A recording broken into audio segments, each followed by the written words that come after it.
considers a variety of factors, including the patient's progress and mental status, and a review process is followed. EB has now promised a review into how decisions were made in this case and whether there are other potentially dangerous offenders that may be out on day passes. Michelle Gassoub, CBC News, Vancouver. BC United is weighing in, highlighting concerns over policing and public safety with the release of its platform on the issues. But as Mira Baines reports, the NDP says the opposition party's position keeps changing. BC United leader Kevin Falcon stood on the steps in front of the Vancouver Law Courts to announce his public safety platform. He says the issue of repeat offenders hasn't been dealt with. Here in Vancouver, we know that just 40 people were involved in 6,385 negative interactions with the police in 1 year alone. Falcon's platform includes a 5-point plan.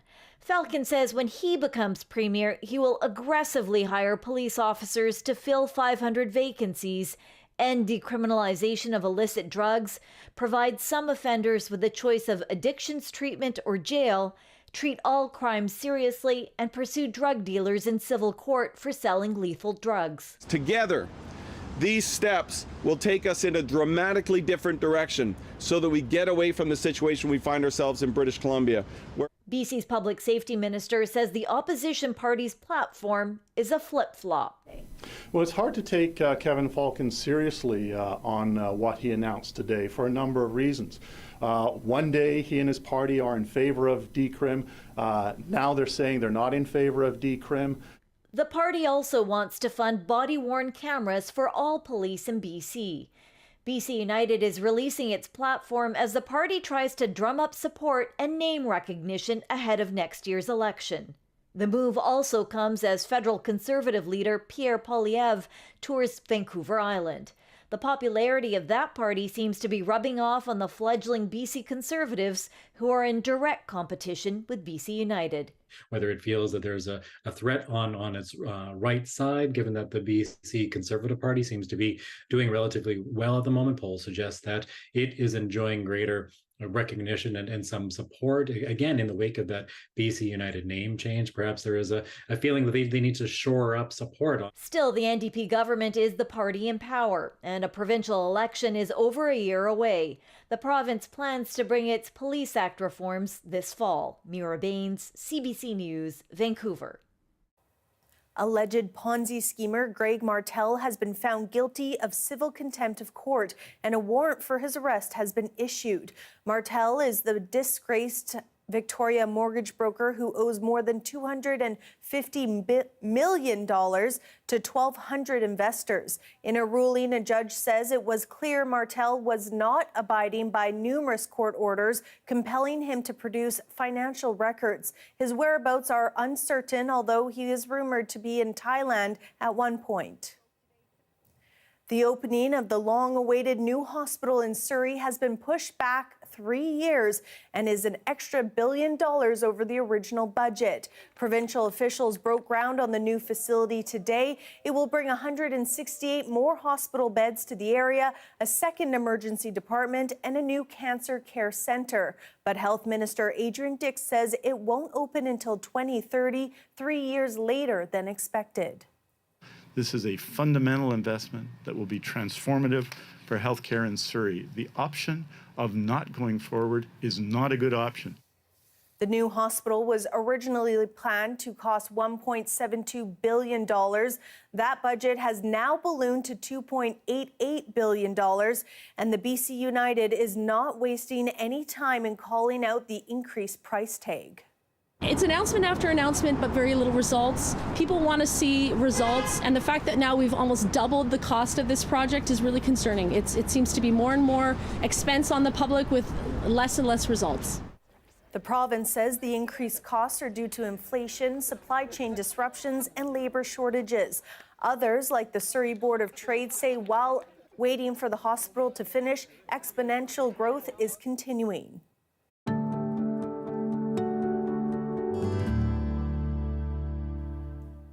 Health Canada has approved a new Moderna COVID-19 vaccine for all Canadians aged 6 months and older. It targets the Omicron subvariant.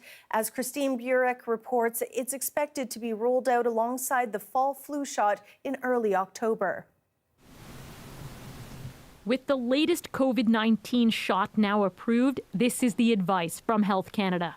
Individuals who are 5 years of age and older should receive 1 dose of the vaccine, regardless of the COVID-19 vaccination history. The Moderna vaccine, along with 2 others still under review, including Pfizer, no longer include the original strain of the virus. Instead, they specifically target a current version of the Omicron variant that's expected to circulate this fall and winter. In the last few weeks, we have started to see an increase in COVID-19 indicators across many areas of the country, including hospitalizations. The most recent data show COVID-19 killing 48 Canadians in a week. And while far from the peak last year, there are still about 2,165 Canadians lying in hospital beds with the virus, an uptick from the previous week. I see these patients, and essentially they're people who are coming in with their COVID, which has triggered off an underlying problem that they had. Health officials insist people at highest risk of severe disease include adults over 65, long-term care home residents, and those with underlying medical conditions. In that group of people with underlying conditions, those underlying conditions are principally people with active cancer who are being treated, people who are transplant recipients, and people who are under very active treatment for serious conditions. The first doses of the new Moderna vaccine will start arriving this week and be widely rolled out by the provinces and territories in October. With another respiratory virus season fast approaching and hospitals still under pressure, doctors are hoping Canadians will start rolling up their sleeves for a flu and COVID shot at the same time. Christine Burek, CBC News, Toronto. And over to Jericho Beach Park, where an 80-year-old pier will remain standing after some much-needed repairs. The Vancouver Park Board has voted to fix the pier, which was damaged by strong winds and high tides.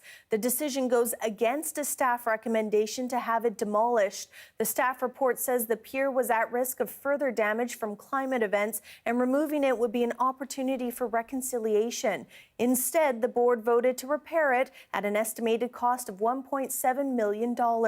After an insurance claim, the city will be on the hook for $350,000. The rebuild is expected to be completed in 2025.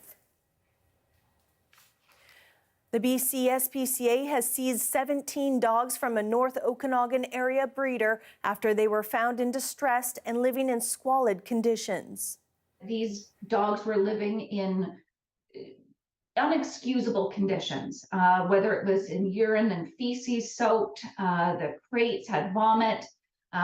It was a situation where, again, there is no excuse for these animals to be living in those conditions. The BC SPCA says 16 Yorkshire Terriers and 1 pregnant Pomeranian were suffering from health issues, including overgrown nails, matted coats, and poor dental conditions. They are now receiving care and will be eventually available for adoption. Well, there's a bit of a problem at the Squamish Chief. Feces has been showing up on the trails around the rock climbing area, and no, it's not from animals. Increasingly, we are finding that there are issues with human waste, particularly in our more remote crags. We call our climbing areas crags, cliffs. And at the more remote areas where there aren't toilet facilities, we are seeing an increase in human waste incidents. The Squamish Access Society has fortunately come up with a plan. They are called Waste Alleviation and Gelling Bags. Basically, it's a dispenser with bags for climbers to take care of business and to help keep nature's bathroom just as clean as they found it.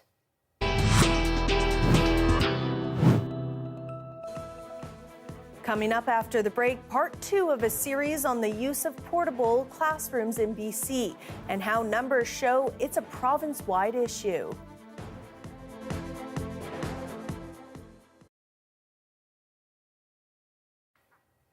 Thanks for staying with us during our commercial-free live stream. The week-long Invictus Games are currently being held in Germany. They are an international multi-sport event for injured soldiers founded by Prince Harry in 2014.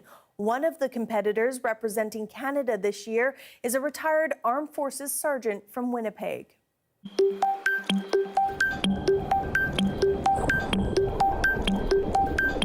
Retired Army Sergeant Lana Taylor only learned how to swim 4 months ago.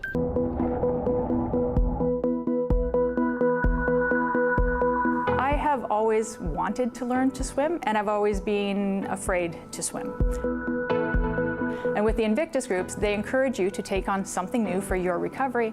And I didn't think there was anything that could be better or more than conquering my fear of that and having the confidence of doing something that I couldn't before. Do you love the pool now?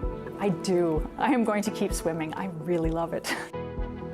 Taylor's career in the armed forces spans 3 decades. The Winnipegger first started serving in her teens and retired when she was diagnosed with multiple sclerosis, or MS, 7 years ago.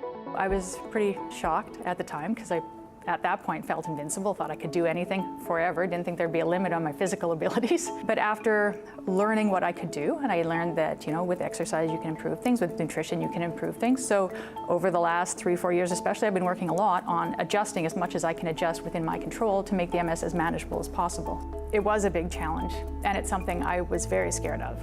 And something that at 48, and with MS and other injuries that I have to deal with, I was able to take on, learn, conquer, and my kids are there to see. The Invictus Games was founded by Prince Harry, who is a military veteran himself. The purpose of the Games is to give current military and retired, injured, and ill servicemen and women a path forward in rehabilitation. Taylor says the Games mean so much to those who have served their country. You go from being a soldier, incapable, confident, do anything they ask you to do, you do it, to realizing that your health has impacted that. You can no longer do that. And then in many cases, you're released from the military because they need fit people, understandable. The Games has given an opportunity so that you have a task again, and your task is your sport. And then they bring in the team, and you do your training camps, and you have your team again.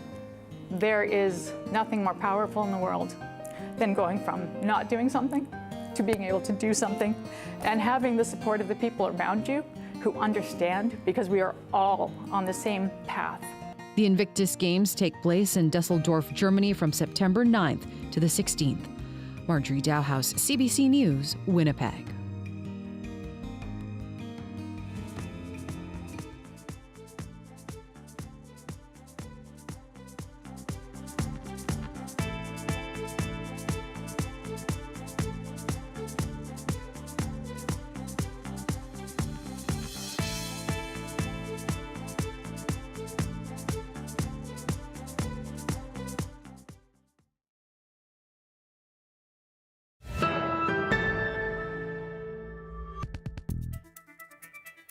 Kids are settling into their routines for the new school year. For many of them, that means going to class in a portable. It's why we're doing a series this week on the use of portables in British Columbia. As Justin McElroy reports, while the focus is often put on the school district of Surrey, the numbers show it's a province-wide issue. The story around portables and Surrey isn't a new one, and it's a story that everyone talks about every single year. And it's fair to see why. Surrey is the second biggest municipality in the province, and it's a city where the number of portables has been an issue for some time. But what if we're looking at this story wrong? What if it's not about Surrey, and more about how British Columbia deals with portables in every city? So here's what we did. We asked the provincial government how many portables were in every school district in BC. However, they couldn't tell us. Instead, they said we would have to check with all 60 school districts. So we did. Here is a chart. Not surprisingly, Surrey has the most portables, with 361 of them compared to Burnaby at 132. But this chart doesn't adjust for how big a school district is. In other words, what percentage of students in any given district require a portable. And when you do that, the chart changes a little bit. Look at what we found. Yes, Surrey still has lots and lots of students in portables, but on a per capita basis, it's actually sort of in the middle for BC's biggest districts. Some places, like Vancouver, Victoria, where the number of children has been pretty stable the last few decades, only need 2 or 3 portables for every 1,000 kids. In other school districts, though, like Kelowna or Chilliwack, there are 5 or 6 portables for every 1,000 students. Now that's worse than Surrey, but it gets less attention because they're smaller cities. But the end result is the same. Once the number of students in a school district grows rapidly, so too does the number of portables. Surrey may be the place where we put the focus, but the numbers really show this is an issue across British Columbia. To the soaring rent situation across the country now, with Vancouver seeing a 13% increase year over year. A new report is putting some hard numbers to the difficult reality. Yvette Bren looks at the scramble for an affordable place to live. At $1,850 a month, a one-bedroom apartment closer to the beach and free of roommates seemed like a steal. I was like, okay, let's go. When we went there, I saw a lot of people outside already waiting. At first, I didn't understand. I was like, why are there so many people, right? And then it clicked. I was like, oh my God, all these people are here to see the place, just like us. He's still hunting for a new home. Not good, because then it becomes like Hunger Games, you know, like we're fighting to get the place. Since 2019, the average rent in Canada has gone up and down, but rose by nearly 10% last year. And in the last 3 months, rent increased by an average of more than $100 per month. I can't believe that. That's insane. I already pay so much money for rent. It's already like half my paycheck. Like, that's just ridiculous. That's terrible, but they could put more people on the street. Seriously, they could put more people on the street. There's enough homelessness already. Yeah, people going to food banks and people going homeless. That's terrible. Provinces are trying to balance rent control with concerns about inflation. It's renters actually that are harmed the most. And we're seeing that now where there's such a chronic shortage of rental housing. And we have hundreds of thousands of people moving into the lower mainland in particular, most of whom are renters. So we need bigger solutions here. It's a similar situation across the country, and housing analysts say there's no quick fix. My advice to tenants is don't move. He says Canada needs to get better at both gauging rental demands and encouraging developers to build affordable housing. It's much more beneficial for a developer to build condos than it is to build rental. So the shortage remains. While we were waiting, more and more people start to come. Everybody was kind of like giggling, you know, smiling, because everybody was in kind of like shock. Leaving renters lining up to pay record high rent. Yvette Bren, CBC News, Vancouver. And if you live in BC, chances are you're feeling the squeeze from those rising costs of living. Earlier tonight, Anita Bath spoke with a professor of finance at SFU's Beatty School of Business about the report showing how rental prices are soaring and what needs to change to get a handle on those prices.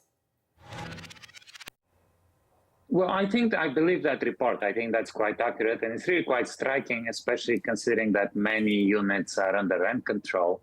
So really the rent on new units has gone up tremendously. CMHC report recently quoted a number like 24%. That is on new leases. So the rent increases are really quite striking. And I think the explanation is really quite simple, not easy to fix, but really very simple. And it is that we have been undersupplying the market, especially the rental market, for a decade or more. And when you undersupply something, the price goes up. That's the only way the market can clear. And when we talk undersupply, I mean, governments aren't building enough affordable housing. We know that, enough rental housing. What's the incentive for developers to do that, given that it's more profitable for them to build other types of housing? Actually, the reason it's more profitable to do other types of housing is that the government, municipal and provincial, are putting up all kinds of constraints on rental housing development. They're starting with the permitting process and all the building requirements, to things like the Rental Protection Fund and other government initiatives that sound good on paper and are really designed, in theory at least, to protect renters. But the net effect is that they make it much riskier and much more expensive to build rental properties in Vancouver and in BC in general. And the net result is we build very, very little rental units, far less than we should be. Do you see this changing anytime soon? You're talking about how complicated it is, at the municipal level, at the provincial level, for developers to have those incentives. So, what's going to change? Well, it can change very easily by the government stepping down, provincial and municipal, and stepping back and allowing developers to do what they do best, which is provide more supply. Of course, it's going to take time for supply to catch up. If this is a problem that has been a decade in the making, it's not going to be resolved overnight. But it can take the steps to start building more and start supplying sufficient rental units now. So at least a decade from now, we're not in the same situation that we are now. Here we have a live shot of the Georgia Viaduct. Darius Madavi will have our full forecast coming up next.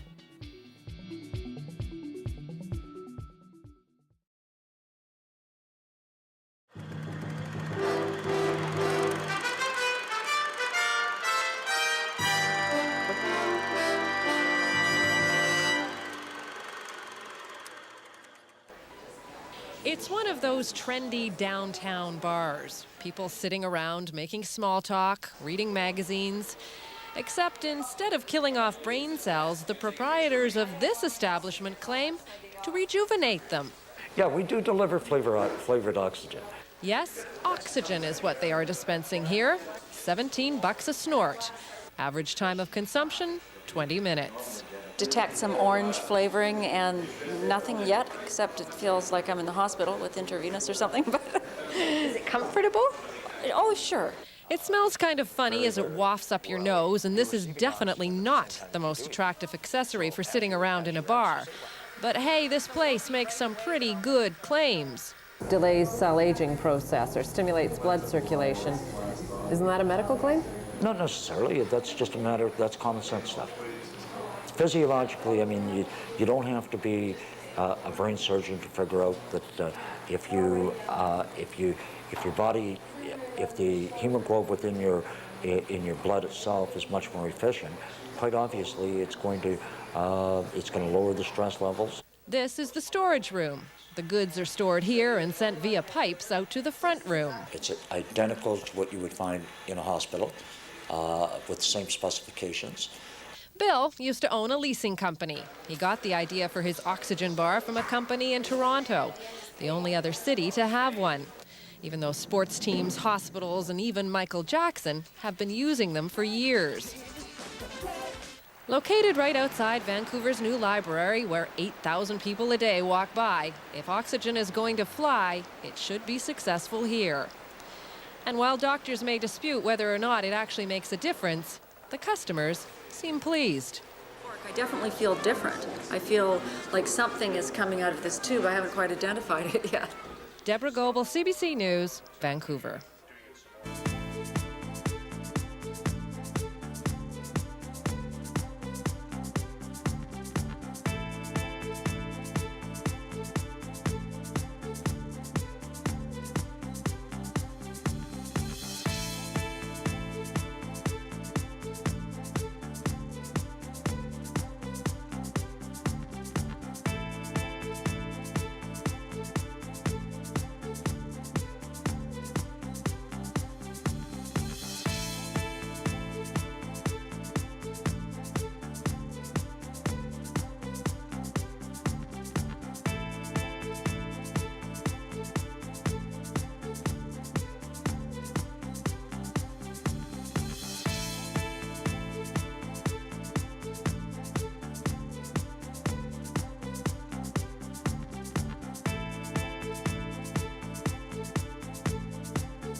Hi, I'm Amy Bell. Here's what's in your CBC Vancouver inbox. With the changes to how Canada is able to access journalism online and on social media, we want to assure you that when you're looking for CBC News, you'll always be able to find us. Wherever you are in BC, local news, breaking stories, and the latest from around the world is at your fingertips any time of the day with the free CBC News app and online at cbcnews.ca. Download the CBC News app and stay connected wherever you are. The weather update is brought to you by Direct Buy Furnace. To cool and clean the air in your home, call Direct Buy Furnace. Installing Trane, the most reliable heating and cooling brand. Darius Madavi joins us now with a look at our forecast. Darius, I actually really enjoyed a little bit of that rain today. Are we going to see more showers in our future? I enjoyed it too, but it looks like that might be it for a little while. At least we're going to dry up into the end of this week, at least here in Vancouver. In other places in the province, we do have a little bit more rain coming, but we do have a general drying trend happening over the next few days. So we get a bit more on the coast, and this is where it'll continue the longest. It's possible we'll see a bit more in some areas, especially around the central coast and then up into the northwest over the next 24 hours, a little bit making its way into the Peace. And then we have a few showers still coming for just the very edge of the in the Columbias, but really not much more rain happening. And then we're going to dry up over the next few days as we have temperatures come up as well. We have a general clearing pattern, so a few sunny days ahead for the interior and here on the south coast. Just a bit of cloud still lingering in that more western and northern part of the province. But we have some pretty seasonal temperatures in the south. We have a little bit cooler further north as we'd expect, but that's going to pretty much stay the same over the next few days, even as we do get a bit more sun. Temperatures come up a bit in the south and in the north, but really we're staying around seasonal, maybe a couple degrees above in some places for tomorrow and Thursday and Friday as well. And then we keep that as we head into the weekend. It's not until, once again, Sunday-ish that we start to see some showers move into the province once again. In terms of smoke tomorrow, it's mostly in the north. We have it concentrated a little bit, making its way down to the south coast again. But around Vancouver, we stay relatively smoke-free, so enjoy the day tomorrow. And then, here we go. It's relatively smoke-free. And then as we get into tomorrow, we see those temperatures come up a bit from today. We see those clearing skies. We see that more sunshine throughout the province. And then for Vancouver, we can see pretty much everything we just talked about. We see that clearing pattern over the next couple days, and it's not until Sunday we see that cloud and rain return for a little bit longer. Thanks, Darius. Thank you. That is your late news for this Tuesday. Thank you so much for watching. For news anytime, visit our website, cbc.ca/BC.